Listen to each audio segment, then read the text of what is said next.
A Life in Pieces, The Diary and Letters of Stanley Hayami, is a mixed reality exhibition at the Japanese American National Museum. A major element of this exhibition is a fully immersive VR component based on Stanley's experience in the Heart Mountain concentration camp and his military service during World War II. The genesis of this project originated at the 2018 Heart Mountain Pilgrimage and its engaging video program entitled Digital Histories. David Ono, who was involved in these videos, thought, what if we did a virtual reality experience around the diary of Stanley Hayami? Tommy Keda of Densho would take Ann Burroughs and David Ono to meet Nani de la Peña at Emblematic, a virtual reality company based out of Santa Monica, and together, a grant was written to the MPS to realize this project. The VR component for A Life in Pieces was directed by Nani de la Peña. It was written by Nani de la Peña and Sharon Yamato. It features quill animations, photogrammetry, 3D volumetric capture, and more. During the pandemic, the entire VR piece pivoted, and a web streaming 360-degree version was created because of the concept of sharing devices became a concern for distribution. In addition to this innovative program, the museum conceived of a mixed reality exhibition that would combine this fully immersive video into a real-life experience made with real artifacts, text panels, large-scale graphics, media projections, and spatial installations to create the completely immersive experience we have today. We'd like to thank all the organizations who helped to make this a reality, including the Hayami family, Emblematic, Heart Mountain Interpretive Center, Densho, the Japanese American Museum San Jose, our collections donors, and the NPS Japanese American Confinement Sites grants, and the CCLPEP. We look forward to traveling this story across the nation to community centers, museums, and schools so that the story of what happened to Japanese Americans during World War II is never forgotten.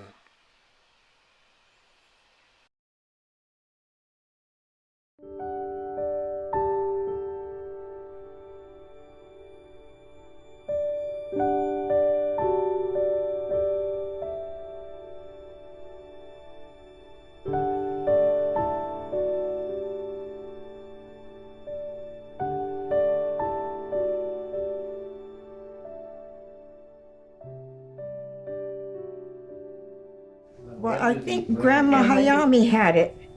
And so after she passed away, and when we started cleaning out her things, we brought everything over to our house.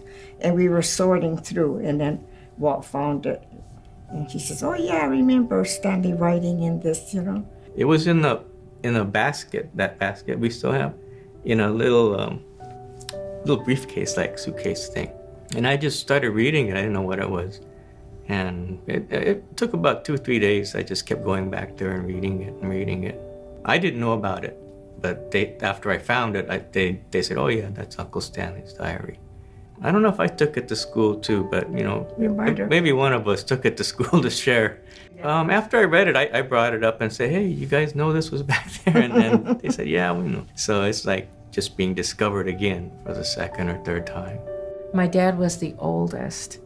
And I remember when he read the diary, he felt like he had not been very nice to Stanley. In Uncle Stan's diary, there's a picture of him sort of almost like under the table, reading and writing, and Grandpa and somebody playing Go, on the table. And I think I've seen photographs of, laundry hanging over, maybe as a separator for the bedroom. It's just, I think it was very difficult.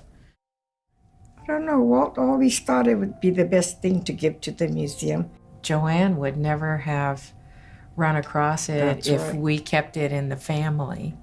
We would know it, but it would just be a family possession.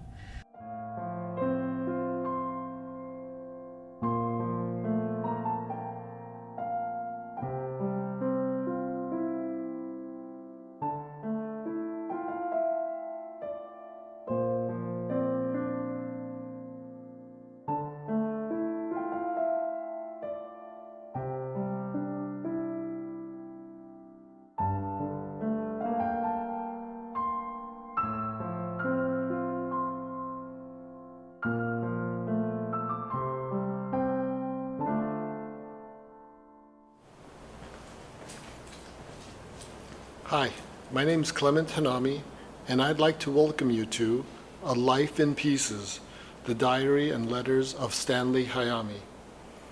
Stanley was only 16 when he was incarcerated at Heart Mountain concentration camp located in Wyoming. While he was there, Stanley wrote a diary that documented many of his experiences while living in a concentration camp. What makes this exhibition unique is a media piece that was created for this, and it's a deeply immersive VR experience which you can see on Saturdays.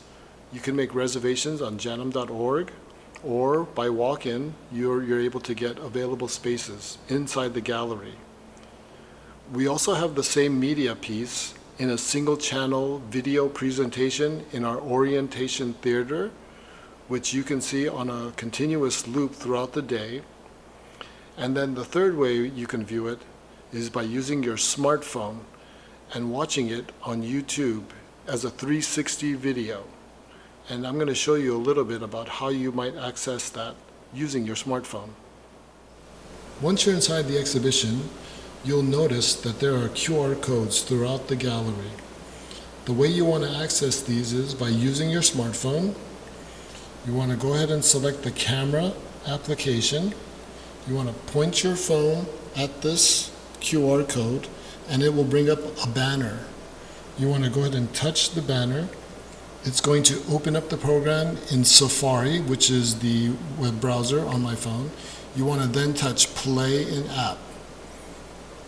Because what you want to do is you want to watch this in YouTube. So if you haven't already downloaded the YouTube app, you should do that before you go in the gallery. And you can see here that you'll be able to view this piece in 360 in the YouTube app. If you can view it in Safari or any web browser, but you will not have the same interactivity. When he was 16. So I hope that little demonstration was helpful. Just remember, when you come to the museum, the media is going to be accessible in 3 different ways. One is a VR, fully immersive experience, which is only on Saturdays, and you can make reservations online at janum.org. The second is a theater where we have a single channel presentation, so you can watch it just like a movie. And then the third way is to use your smartphone and access it by using the camera application and looking at all the QR codes throughout the gallery. So that's it. Hope to see you soon. Thank you.